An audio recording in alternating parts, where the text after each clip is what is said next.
I don't know if you noticed this, but cancel Hamilton is trending on Twitter. Did you know this? Finally. I thought everything was bad on Twitter. I'm pleased to hear there's something good going on. I like the premise. I like the book, the Ron Chernow book that it's based on. I like Hamilton. He's one of my favorite founding fathers.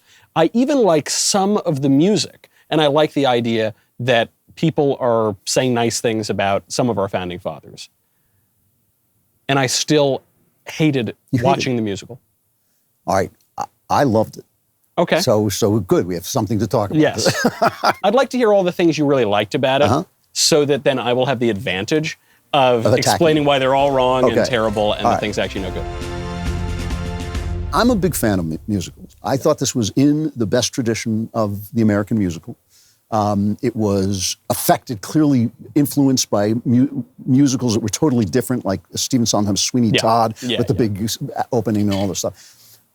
I don't like rap music, particularly, or hip hop, but one of my biggest objections to it, aside from all the foulness and cruelty and violence and brutality toward women, is that the rhymes tend to dominate the meaning. Yeah. So the rhymes carry the meaning. This guy was so talented that he actually turned that around. Yeah. I thought the characters were spectacularly developed. They developed at almost novelistic levels. I thought it was full of energy and vitality and patriotism, which I loved. And I thought it had two of the best musical numbers I have seen in years. Which numbers? Because I bet we will agree on this. The marriage number, where they rewound the story and told it from one sister's point of view and then told it from the other sister's point of view. I thought that was really deep and interesting and told you everything you needed to know for the rest of the show. And of course that heartbreaking one where his son dies, the unimaginable, I thought was beautiful, a beautiful piece of writing, because what he writes about, what they write about there is not the grief, but just the little things you do to just try and survive, moving to a quiet neighborhood, taking a walk, and that beautiful line, if you see him taking a walk, have pity, because what he's really doing is he's dealing with the unimaginable. I thought it was really spectacular. I agree. I think for a contemporary musical, it actually did a very good job. There's a lot of trash on Broadway that I've seen in recent years, and so that was good. I give them points for that. The characters were really good. The writing for this, especially just lyrically, was really excellent. Right. And some of the acting was great, too. I thought Leslie Odom Jr. as Aaron Burr, he was great. He was magnificent. I mean, I thought, rarely do you watch a performance in a Broadway musical and say, oh, how subtle. Yeah. Oh, wow, there's really an inner life to this character. The same, I think, could not be said of Lin-Manuel Miranda. He was kind of the weakest actor in it, I thought. By far. And I get it. I mean, it was his show, so he got to cast himself in the role. But the play would have been better served had there been another actor, and he stayed behind the scenes. That was fine. There were still excellent performances. The woman who played Eliza did a very good job, I thought. The guy, he's a famous guy who played King George. Who was that? His name escapes me, but he's a famous Broadway actor. Oh, he was very funny. He was excellent in the role. So that I thought was all very good. It was too long. I thought it was considerably too long. It was about over 2.5 hours. Yeah, for a Broadway musical, that's not right long. These days. That's true. I mean, I wasn't strapping in for Barry Lyndon or something. I kind of want them to move along. 2 hours is fine by me. But overall, that was fine. The aesthetic problem that I have with it actually is the cause of the political problem. And the aesthetic problem I have, as you've identified, is the rap music. I just don't like it. It's just not as good. Right. And it's less complex. And even with the really, at times, clever and at times even brilliant lyrics of Lin-Manuel Miranda, it's just not good. It's too simple, and I don't like it that much. I liked, actually, some of the more show tunes kind of songs that came in, particularly with King George. But this is the issue. Because it's a rap musical, because the colonists, at least in Act 1, the colonists they're all the good guys, right? And then later on it kind of splinters, but they're the good guys. The good guys rap, and the bad guy sings show tunes. Now, because of this creates a racial political narrative that the show creators are conscious of. And so the people who rap are naturally not, Nathan Lane and Matthew Broderick. They're racial minorities exclusively. This was a conscious choice. Some people think it's colorblind casting, which is when you don't pay any attention to the race of any of the characters, you just cast the best actor. It was not colorblind casting at all. Not colorblind at all. And it's interesting because the proponents of colorblind casting historically have actually been white liberals. But for instance, August Wilson, the founder of the kind of modern, contemporary Black American theater, hated colorblind casting, famously hated it. So they've gone against colorblind casting here. Because of the genre of music, coupled with the liberation narrative of the musical, you have this racially divisive message in the end, which is that rap is liberating itself from the oppression of the stodgy Broadway show tunes of King George, in the same way that the exclusively people of color colonists are liberating themselves from the bad guy and the only white actor basically on the stage, which is the villain, King George. To me, where the musical could have made this really unitive, racially harmonious message that says the skin color of the founding fathers actually doesn't matter because the principles that they're talking about are applicable to all of mankind for many reasons in our tradition, notably Christianity. They made the opposite point. They said the skin color does matter, and what they've done is just sort of flip it, I suppose, or say, give this kind of alternate history that I think has modern political implications, particularly as we're tearing down statues of the Founding Fathers on racial lines. That's my problem. Here's why I disagree with you. I grew up as a Jewish kid in the 1960s, okay? So that was not, there was still a little tension there. We were lucky because they'd come out of World War II and people thought maybe we shouldn't kill everybody, but it wasn't like a little nice for a few decades. Yeah, exactly. We had a couple of holiday there for a minute. Until I was 12 years old, seriously, until I was maybe 11 or 12 years old, I thought I was descended from George Washington and Benjamin Franklin because they were always called our forefathers. Yeah. And you'd go to school, and I just never thought about it. It never occurred to me to just say, like, oh, maybe an Ashkenazi kid from Lithuanian Poland. It was not related to Ben Franklin. But really, it was just kind of put into me. So American history was my history. Yeah. There was no other history that was my history. When I was sent to Hebrew school, one of the things that alienated me from it was they would say, this is your history. I'm saying, no, it's not. It's not. Yeah. My history is, and my heroes are Mickey Mantle, and my heroes are the astronauts. And I took on, by assimilating into American culture, I took on an American life, and American history became my history. And I thought what this was saying was now American history can become Black history. And not only were the characters Black, the Founding Fathers Black, and not only were they singing hip hop, but they were actually portrayed as hungry Black guys in a new society who were going to break out and go, they keep saying, I'm not going to miss my shot. I'm not going to, the ambition. And I'm young and scrappy, just like my country. And basically they were saying, this is us. This is us. Now, I can understand why they might say, well, the authorities are the white people and the establishment is the white people. This is an anti-establishment uprising. And like our anti-establishment uprising, we are now part of this.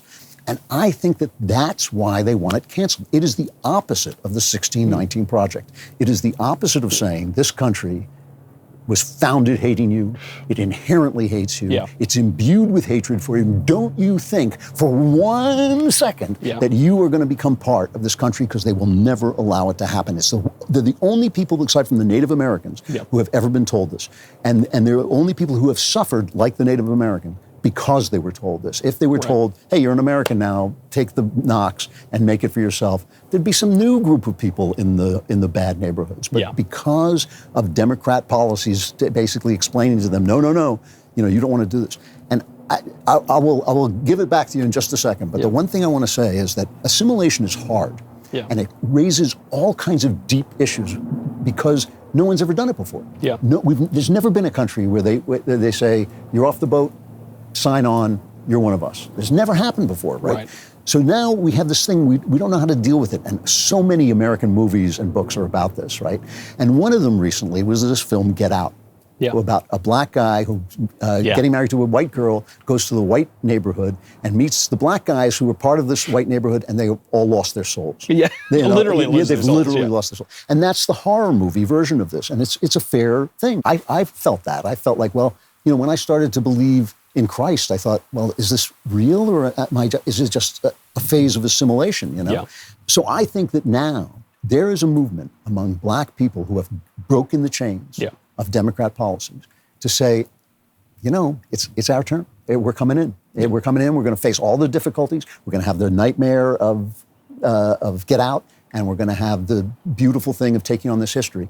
And I think that's where the 1619 Project comes in, because I think that's the 16 Project saying, no, no, no. Yes. It's the elites protecting this structure that has kept black people enslaved to Democrat policies and has created, it's a money machine for them. It is. It's a And money power machine. It's totalizing in Yeah. terms of the established institutions, right? You get it.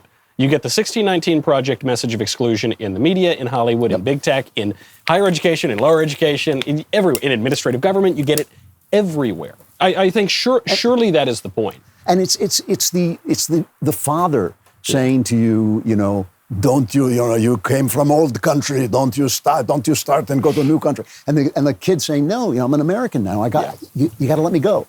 And so I think that this is, you know, there's tension. There's going to be tension. White people have treated black people abominably at times in this country. But this is actually a new thing. It is not saying, please let me in. Yeah. It's not saying I hate you and you're bigoted. It's saying I'm an American. Yeah. And that to me is the most threatening thing you can say to the New York Times. So I see this distinction here. I don't think Hamilton is this radical, like I guess the difference between the radical leftists and the liberals here. Mm-hmm. I don't think it's a radical leftist musical at all. And I think that's why the radical left and the 1619 Project wants to cancel it. But I do think it's a liberal musical. And I think there's a reason that so many liberals loved the show. I mean, it was just such a smash hit right away. I don't think it's that we tricked them all into finally respecting our founding fathers or something. I think they are lured in by the kind of catchy modern music and this racial, slightly woke message. And I don't think Lin-Manuel Miranda is some revolutionary. You know, I think he's no, his other musical, In the Heights, is a very capitalist. You know, I'm going to make it an American. Yeah, and Lin-Manuel Miranda is the toast of Broadway. He's as mainstream as they get. So I'm not saying that in any way. But this is where I guess the liberation narrative of the show, and frankly, this leads into the broader discussion that many people are having over liberalism, even the classical kind, not just the new and improved kind, but the classical kind too. Whether liberalism sows the seeds of its own destruction, which is a critique as old as liberalism itself. Is it the case that the setting of revolution and the racial framing of this has not even a revolutionary or a hard leftist or a Marxist angle to it, but it is progressivism to a T, as if to say, the issues that progressives are facing today and the racial politics that progressives are talking about today are akin to the issues that the founding fathers were talking about in 1776. And so they're saying we are the heirs to that tradition. We are the true inheritors of the American tradition. But they're not becoming more conservative because of it. They're appropriating it for a progressive liberal narrative. I don't think that it was saying that whatever is the latest, you know, social justice thing was akin to 1776. It was just saying this is our history. This is us. This is who we are. And you know, it is funny because that is what we're fighting over. We're basically fighting, and you know, that's why they're pulling down statues of elks, you know, like of blacks, whites, you know, whatever. You know, it's like, I mean, because it's not a debate, and this is, I think, a lot of conservatives get this wrong. Yeah. A lot of conservatives are saying, like, the Constitution, you know, the Constitution says, and these guys, these Black Lives Matter saying, like, oh, the Constitution, let me set that on fire for you and burn it, because I don't believe in that. I hate you. I hate this country. I hate everything about it. We're going to build utopia instead. And I don't think that that's what this guy Miranda is saying, or what he feels. Yeah. When you say he's a liberal, he's a Broadway guy. Of course, the last time a conservative guy walked down Broadway, I think just a lightning bolt hit him. You know, I think it was you. That's right. Yeah, I believe it actually was. No, I mean, I could name you. I think I could name you every even somewhat moderate conservative working in Broadway today, and it would take me about 15 seconds to do it, and I'd ruin all their careers the minute I said it. Right. This is kind of why I think I grant a lot of those points, and I think, you know, it's better to have that on Broadway than 1619 the musical, because what a dour musical that would be. It'd be pretty depressing. and wait for it. I'm sure it's on the way. Yeah. I'm sure it'll happen. I mean, I think that's nice. I think that musical theater is an American tradition. It's one of our great contributions to the culture. I have a friend who is now a famous conservative commentator who made his living as a debt collector. Yeah. You do not want to be a debt collector. If you have a business, I have a business, you have a business. Yeah. You do not want to be a debt collector. You do not want to be on the phone to people. You do not want to be bothering people. You don't want to be sitting around. The other thing is when the people make you write invoices and you have to create these invoices. I don't want to do any of that. Yep. This is the point of Blink Sale. So Blink Sale lets you do everything with one program. It lets you email invoices so your clients can pay online, which is a good deal. You don't have to go knocking on their doors. It helps you stay on top of the people who owe you money, and it will notify you when they open up their bill so you know they got the bill. That's pretty great. And actually, on that point, Drew, speaking of ancestry, I had some ancestors who were debt collectors too, and they didn't send invoices. It was more with crowbars. It was a messy business. So I think, if only they had Blink Sale, it would have been much easier. They would have spent a lot less time in the clink. So make sure to go to blinksale.com. You get this free trial, and then you can create your first invoice. So you make your invoice for $10, and you know what you can do once you activate your payment option? You send that invoice to dailywire@blinksale.com. And for the first 500 people who do this, they will get $10. Blink Sale will pay the invoice to you. Nobody ever gives me $10. I know. I'm going to go do this right after we finish filming this. I want to go back for a minute, though, this idea of assimilation, because I think it's one of the biggest American subjects. Yeah. And we don't like to admit how tough it is, like the Godfather, which I think is the story of your life. It is actually, actually, very personal film. Yeah. That's my father, Drew. That's not me. That's not me. But that was very good. but no, I mean, that's the story of a kid, right? He comes in and he's the guy who's going to get out. He's going to get out of the Sicilian revenge culture. He's got that girl who's like couldn't be any more American, Diane. Yeah, he's a Dartmouth kid, right. Ivy League suit and goes to college. But at some point, the loyalties of his family and the necessities of vengeance and his disappointment in some of the hypocrisy of America. In the cops, actually, the cops, right? Yeah.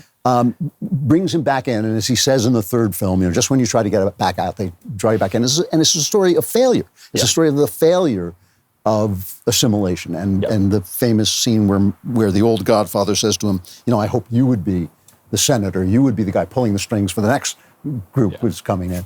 I don't think we conservatives have spoken enough and owned enough the fact that in order to become American, you do have to give something up. And what I feel it's like, because I really wrestled with this, I really, thought about it a lot. And what I feel it's like is like, to get married, you have to give something up. Yeah. To be an honest capitalist as opposed to a capitalist pirate, you have to give something up. You have to make a little less money, to do the right thing. And we all have this tribalist nature. And what America is saying to you is, you don't have a black life. You don't have an Italian life. You can have the food, you can keep the clothes, you can do, you want to... You wear the gold chain. You want to use a couple of Yiddishisms from now and then, that's fine. But now you're an American, and now you believe in this creed, and this is your background, and this is who you are. And I think that this guy, Miranda, has done that. And the opposite of him is Ta-Nehisi Coates, who is basically making his way up the elite ladder because he is protecting this construct of patronage and welfare and dependency that has made these people so powerful. I sometimes get yelled at for being squishy when I make this point, which is the point of history. And it's so funny that conservatives sometimes want to deny history or ignore the weight of tradition. There's this conservative tendency to say, look, I am who I am. I've got nothing to say about my forefathers, nothing to say about, well, if you have nothing to say about your forefathers, you're probably not much of a conservative, right? What is the tradition we're conserving? Yep. And it is a fact. It was just July 4th, not long ago. Simon Knowles fought at Bunker Hill with his father, John Knowles, who died of his wounds from that battle. Simon went on to Valley Forge with Washington, fought out the rest of the war. Oh. But Simon married Lydia Fuller. Lydia Fuller's great-great-great-grandfather, however many greats, was Samuel Fuller, who was the doctor on the Mayflower, came over here. 3 of her other ancestors were on the Mayflower too, because there weren't that many men and women in those days, and they all kind of shacked up with each other. Right. When I look at the country, I take great satisfaction in knowing how deep back my heritage goes in this country. Right. If my ancestors did not come over on the Mayflower, if they came over on a slave ship, I would have a different view of the country. Of course. The guy who sold me my gun was a black guy who said to me, I was brought over here, my people were brought over here in chains. I know I need a gun. Exactly. I mean, Yeah. it's not to say that you have to hate the country. It's not to say that you can't be a part of it. But it is to say there is an awareness of the weight of history, which conservatives all ought to acknowledge. And conservatives want to pretend it's not there. This is so true. What we have on the left, what they tell you is anyone can come in and you owe the country nothing. Anyone can come in and you do whatever you want to do. And that's garbage, of course, because it's coming from the left. But on the right, what we say is, on the far right, what they say is, no, if our demographics change, the country can't survive because these dark people really can't handle, the Constitution. And what I've always believed is, no, just let people in a steady, small, number so we have time to assimilate them, but demand that they assimilate. They say, well, should we force, Mexican people to speak English? Damn right we should. Of course, it's like, that's the nice thing to do. That's the kind thing to do. We are asking them all through, look, people had black lives all through history. Yeah. All through history, you had an Italian life, you had an Irish life, you had a Jew life. That's what you had. We are the first people to say, no. You can have a little, get your pizza. Funny hat, you got a pizza, you bring some food, we love your food, great. We're the first people to say, no, there's a higher life that you are going to live now. And obviously it goes back to Christianity. It goes back to, if you're in the body of Christ, you're not a Greek or a Jew, and you're just in the body of Christ. But it's that idea translated to politics. And I don't think political thinkers, artists have dealt with it a lot, but I don't think political thinkers have dealt at all with the difficulty of it, just that what we're asking people to do, and it is saying this thing that drives the left crazy, that these British people had a better idea than everybody else. Right. It's actually important that it's not colorblind in the music. That's right. No, it's important. If it were colorblind, it would be a sort of stale, mid-20th century liberal message that actually is not confronting the problem that the musical is confronting. That's right. One thing about the musical that he doesn't get enough credit for is historically, it's pretty good. I know. It's really, he exaggerates. The one thing he exaggerates is not Hamilton's womanizing, which was well known. I think it was John Adams who said there weren't enough whores in Philadelphia to contain his secretions. But beyond that, the question of his sister-in-law, there's no real evidence that they ever had an affair or anything. Hamilton was a flirtatious guy. Right. Men used to be flirtatious with women, and they would write in a sort of flirtatious way. This was very common. Yeah. And so there's this letter that she wrote to her sister, Hamilton's wife, which said, "Oh, Eliza, please just let me borrow him for a little bit. I love your husband so much." Yeah. That was a sort of playful exchange. Yeah, Eliza didn't go running how horrified she was by that. Beyond a little exaggeration for plot in that regard, the history was more or less good. spot on. It's a little condensed, but it was really good. All I can tell you is it cheered me up, and I sat down not wanting to like it because of the rap.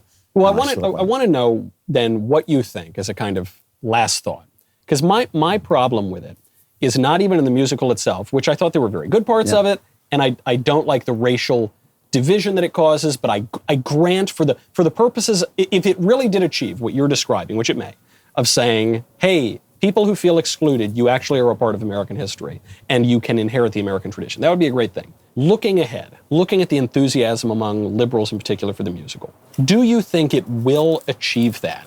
Do you think it will help American politics, and do you think it will help the American theater? That's a great question. And I think the answer, of course, is unknown.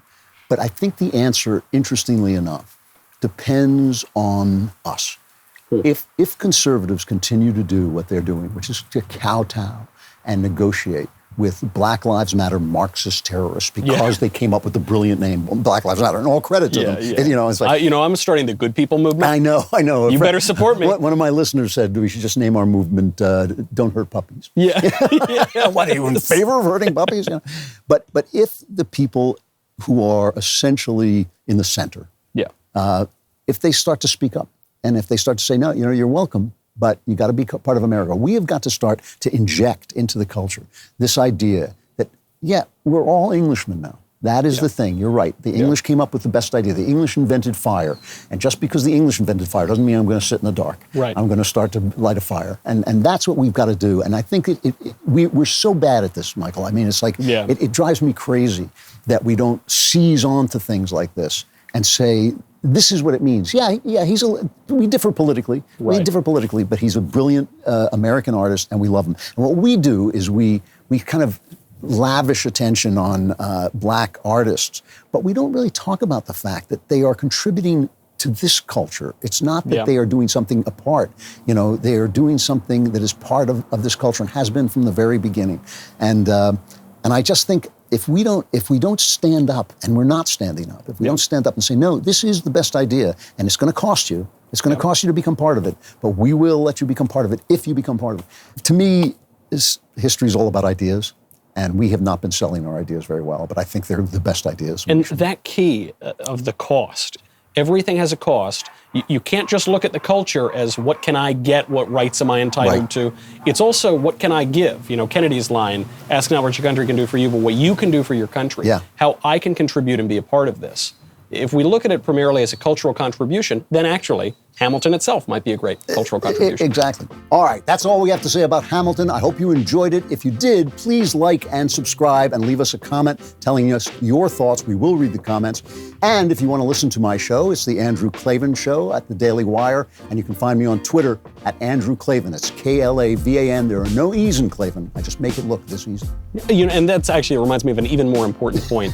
Go follow Michael J. Knowles on Twitter and subscribe to the Michael Knowles Show on Apple Podcasts and the Michael Knowles YouTube channel. I think I still have a MySpace profile up, maybe LiveJournal or Zanga. So just all over the internet, be sure to check it out. And thank you for watching. Now get off my property.